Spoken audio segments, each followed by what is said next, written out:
زیادہ سے زیادہ ہم لوگوں کو حضور پاک صلی اللہ تعالیٰ علیہ وسلم پر درود پاک بھیجنا چاہیے. تو جب جس وقت جمعے کے روز ہم درود پاک بھیجتے ہیں آقا علیہ السلام خود استجاب ہوتے ہیں.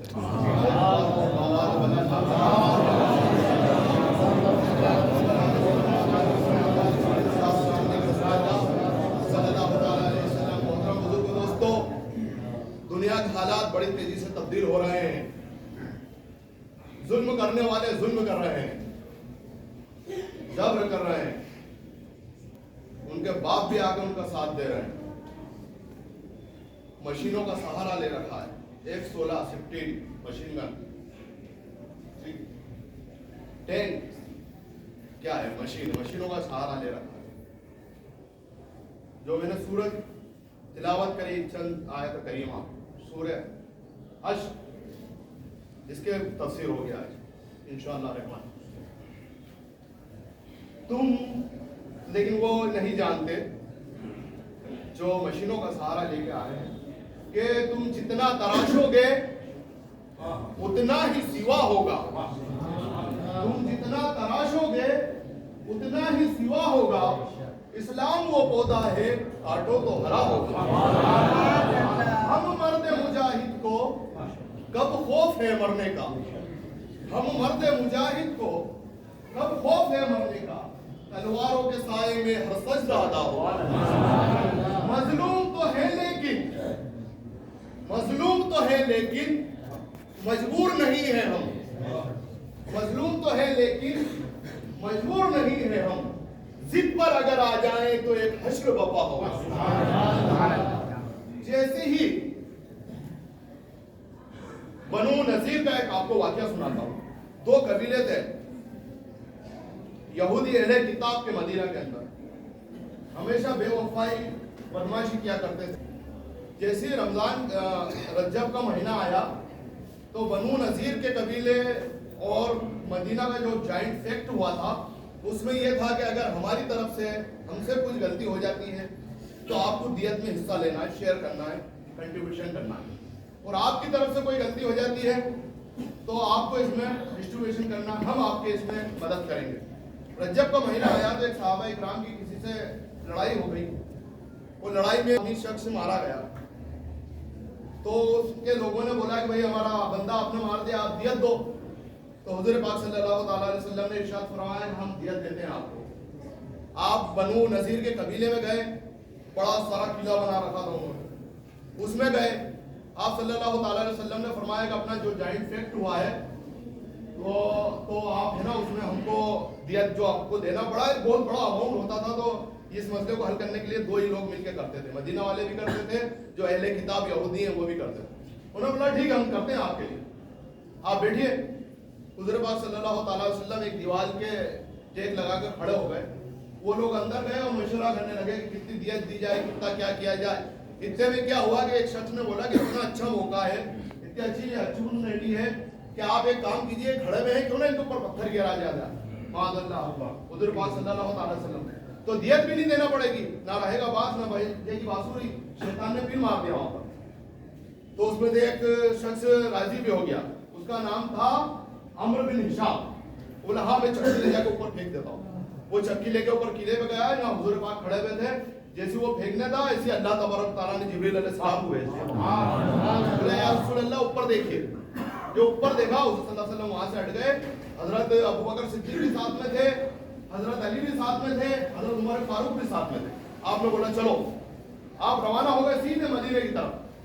صحابہ اکرام نے پوچھا یا رسول اللہ اتنی جلدی کیوں آ رہے ہیں, کیا ہوا؟ بولا آپ چلو مدینے میں گئے. حضور پاک صلی اللہ تعالیٰ علیہ وسلم نے ارشاد فرمایا کہ سب لوگ تیاری کرو, آج ان کو وعدہ خلافی کا سبق ہی سکھایا جائے گا. سب لوگ گئے. حضرت علی رضی اللہ تعالیٰ عنہ کے ہاتھ میں جھنڈا دیا گیا اور جیسی چڑھائی کی ویسے انہوں نے سرنڈر کر دیا. یہودیوں ویسے انہوں نے سرنڈر کر دیا. حضور پاک صلی اللہ تعالیٰ علیہ وسلم نے فرمایا کہ میں تم لوگوں کو 10 دن کا ٹائم دیتا ہوں, 10 روز کے اندر تم مدینہ خالی کر کے چلے جاؤ. 10 روز کا انہوں نے ٹائم دیا. 10 روز کا ٹائم دیا تو ان لوگوں نے اللہ تبارک و تعالیٰ نے سورہ حشر نازل فرمایا. اس میں بتایا گیا کس طرح جب تم نے آگے بڑھے تو ایک ہی جھٹکے میں ہم نے ان کو سلنڈر کروا دیا. ہوا یہ تھا غزوہ احد کے بعد مورال پورا ڈاؤن ہو گیا تھا. پچھلی بار ہم نے خطاب کرا کم سے کم 7 جمعے تک, آپ لوگ بہت سارے ہوں گے اس جنگ احد پہ. مورال تھوڑا ڈاؤن ہو گیا تھا اور لوگوں میں مورال اونچا ہو گیا تھا کافی. وہ یہ سوچ رہے تھے کہ ارے بھائی بدر کی جنگ کے بعد تو ہم یہ سوچتے تھے کہ اللہ ان کے ساتھ ہے, ان کو تو کوئی ہرا ہی نہیں سکتا. لیکن احد میں یہ پتا چل گیا کہ جنگ تو ایک میرج ہے, آپ اچھی تیاری کر لو گے تو آپ جیت جاؤ گے, یہ اچھی تیاری کر لیں گے تو یہ جیت جائیں گے. تو اللہ تبارک و تعالیٰ نے سورہ حشر نازل فرمائی, بولا کہ بیوقوفوں جیت اور ہار تو میرے ہاتھ میں ہے, دیکھو تم حملہ کرا ہم نے ان سے خالی کروا دیا ایک جھٹکے میں. اس میں جیسی وہ توڑ رہے تھے, جس میں عبداللہ بن ابی رئیس المنافقین, آپ لوگ زیادہ سے زیادہ تعاون کریں اس میں بھی, ہمارے مسجد کے لیے چندہ کرتے ہیں فاروق. عبداللہ بن ابی بولا کیا ہو گیا, کیوں مکان توڑ رہا؟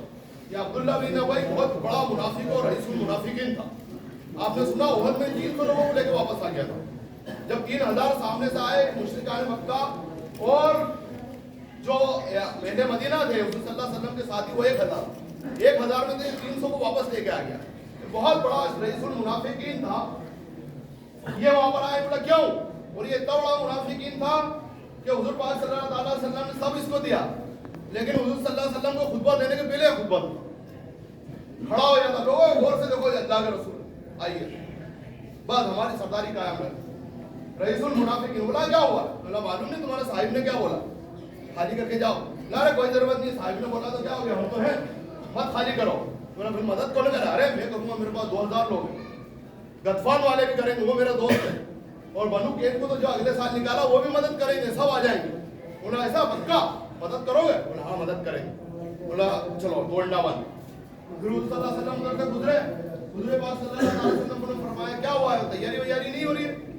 تو انہوں نے فرمایا کہ نہیں ہم تو نہیں نکل رہے. بولے نہیں نکل رہے؟ اچھا ٹھیک ہے. پھر سے گھیرا بندی کی, اس بار تھوڑا ایگریسو ہوئے.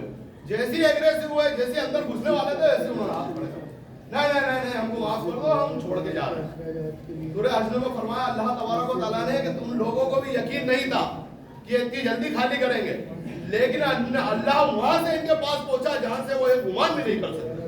اللہ تبارک و تعالیٰ نے ان کے دلوں میں روک ڈال دیا. اور تم کیا سمجھ رہے ہو اپنے آپ کو, سورہ حشر میں فرمایا کہ تم کیا سمجھ رہے ہو اپنے آپ کو, اللہ سے زیادہ تو یہ لوگ تمہارا خوف کرتے ہیں, تمہارا ڈر زیادہ ہے ان کو, اللہ کا ڈر کم ہے. دیکھیے اپنے ہاتھ سے توڑ رہے ہیں, دروازے بھی توڑ رہے ہیں, کھڑکی بھی توڑ رہے ہیں, سوئی دھاگا. حضور صلی اللہ علیہ وسلم نے بولا ہتھیار نہیں لے جا سکتے, اور مومنوں کے ذریعے بھی, اور مومنوں کو بولا لے بھائی توڑوا دے, جلدی سے لے کے جانا. تو اللہ تبارک و تعالیٰ نے سورہ حشر نازل فرمائی, اور سورہ حشر آپ پورا پڑھیے, پورا ڈیٹیل ہے. یہ یہودیوں کی داستان سورہ حشر میں اللہ تبارک و تعالیٰ نے فرمایا کہ یہ تمہارے سامنے آ کے سامنے تو لڑ ہی نہیں سکتے, یہ تمہارے سامنے آتے ہیں تو اللہ تبارک و تعالیٰ انہیں بزدل بنا دیتا. یہ گھڑیوں میں بیٹھ کے تم سے لڑ سکتے ہیں, یہ دیوار کے پیچھے سے پھینک سکتے ہیں, مشین کے اندر سے پھینک سکتے ہیں. اللہ تبارک و تعالیٰ نے پورا ارشاد فرمایا اور بولا کہ تم لوگ سورہ حشر کی آپ لوگ دعا میں اور اس میں نماز میں اکثر سنتے ہیں, لا یستوی اصحاب النار و اصحاب الجنہ, اصحاب الجنہ هم الفائزون, کہ تم کیا سوچتے ہو جنت میں اور دوزخ ایک ساتھ رہیں گے, یعنی ایک جیسے رہیں گے؟ نہیں, وہی کامیاب ہے جو جنت میں جائے. پھر اللہ تبارک و تعالیٰ نے اپنے اسماء و صفات گنا. اللہ دیکھو, آپ لوگ ادھر دیکھو, اللہ تبارک و تعالیٰ نے اپنے اسماء و صفات گنائے کہ تم لوگ اپنے آپ کو کیا کر رہے ہو. قرآن کے بارے میں بتا, لا یستوی اصحاب النار و اصحاب الجنہ, اصحاب الجنہ هم الفائزون, لو انزلنا هذا القرآن على جبل لرأيته خاشعا متصدعا من خشیۃ اللہ, کہ یہ وہ قرآن ہے ان سے کے ذریعے تم ان کو انکریج کیا جاتا ہے, تم اس پہ چلو اور اس سے مدد مانگو اور اس کے حساب سے چلو. یہ وہ قرآن ہے, مثال دی کہ ہمیں اگر اس کے پہاڑ پہ نازل کرتے جبل لرأيته خاشعا من خشیۃ اللہ, تو وہ پہاڑ بھی رضا رضا ہو جاتا. یہ بتائے گا. پھر وہ اپنے اسماء و صفات گئے, اصحاب النار و اصحاب الجنہ اصحاب الجنہ هم الفائزون, لو انزلنا هذا القرآن على جبل لرأيته خاشعا متصدعا من خشیۃ اللہ, تلك الامثال نضربها للناس لعلهم يتفكرون. هو الله الذي لا اله الا هو الملك القدوس السلام المؤمن المهيمن العزيز الجبار المتکبر, سبحان اللہ عما یشرکون. ارے تم بیٹھا ہوا ہے, تمہاری مدد کرنے والا کون ہے؟ تمہاری مدد کرنے والا وہ ہے جو ان سب صفاتوں کا مالک ہے اور پوری کائنات اس کے اختیار میں ہے. تو اللہ تبارک و تعالیٰ تمہاری مدد کرنے کے لیے تیار ہے, اور فلسطین کے مظلوم مسلمانوں کی بھی مدد ہوگی. اور فلسطین کے مظلوم مسلمان بھی جیتیں گے اور ان کو ان کا حق ملے گا. مسلمان تن من مال دولت تجارت وطن سب سے ان کے ساتھ کھڑے ہیں انشاءاللہ رحمت. باطل سے دبنے والے یہ آسمان نہیں ہم, باطل سے دبنے والے آسمان نہیں ہم, سو بار کر چکا ہے تو امتحان ہمارا. یہ آگ طلوع گنگا وہ دن ہے یاد تجھ کو, اترا تیرے کنارے جب کار ہوا ہمارا. تیغوں کے سائے میں ہم پتھر جوا ہوئے ہیں, خنجر علاج کیا ہے قومی نشاں ہمارا. یہ گلستان اندلس وہ دن ہے یاد تجھ کو, ہاں تیری ڈالیوں میں جب آشیا ہمارا. یہ دریائے دجلہ تو بھی تو جانتی ہے ہم کو, یہ اب تک تیرا دریا افسانہ خواہ ہمارا.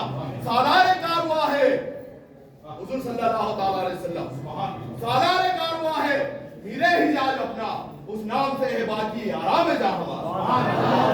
الحمدللہ رب العالمین. آپ لوگ دعا کیجئے, اور جن لوگوں نے سنتیں پڑھ لی ہو